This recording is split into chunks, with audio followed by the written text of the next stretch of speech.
Je quitte Tokyo pour gagner la Malaisie, et plus précisément Petaling Jaya, en banlieue de Kuala Lumpur. Pays à la croisée des cultures, plusieurs ethnies et religions le peuplent, avec notamment des Malais, des Chinois et des Indiens, des musulmans, des bouddhistes, des hindous et des chrétiens.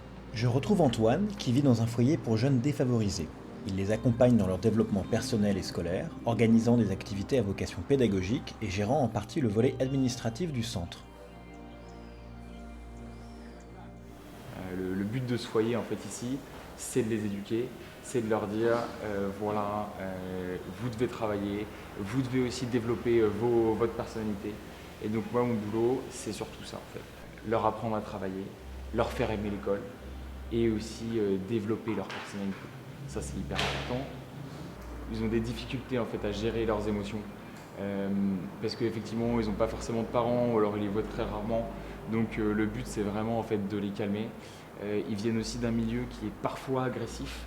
Et donc du coup, au lieu de résoudre la situation en discutant, on résout la situation par la violence. Et donc ça en fait c'est un rythme qu'il faut casser. Et donc si on discute avec eux, si on parle des émotions, on va leur apprendre en fait quelque chose d'important.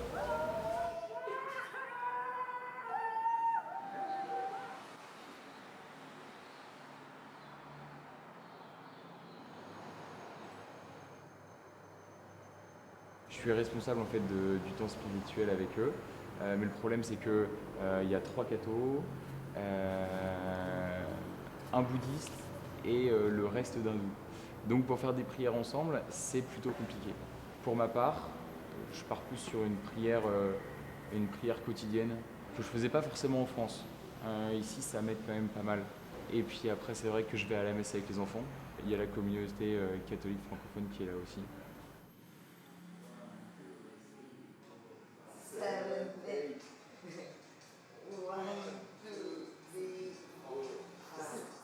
La mission d'Antoine est intense et il n'est jamais vraiment seul. Ce qu'il demande aux jeunes, il doit aussi se l'appliquer à lui-même. Et en fait, quand on est ici, quand on fait pas ce qu'on aime, eh ben on est quand même bloqué. Et on ne peut pas dire ah, c'est pas grave, je pars. Non, parce qu'on est quand même responsable de ses enfants. Donc il faut d'abord apprendre à aimer ce qu'on fait. Et ensuite, on fait ce qu'on aime. On envoie les garçons en activité, on fait du football, on fait des trucs comme ça. Mais d'abord, surpasser les difficultés.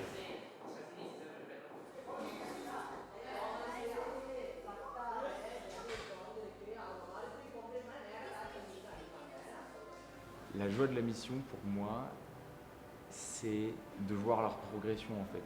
Mais ne serait-ce qu'en 6 mois, j'ai vu, ils ont commencé à grandir, ils ont commencé à arrêter leurs gestes violents, ils ont commencé à rigoler, à se développer. Et donc ça, le fait de voir des enfants progresser, c'est exceptionnel. Après, le respect en fait, le respect qu'ils ont ici. Ça a été dur de se faire respecter au début.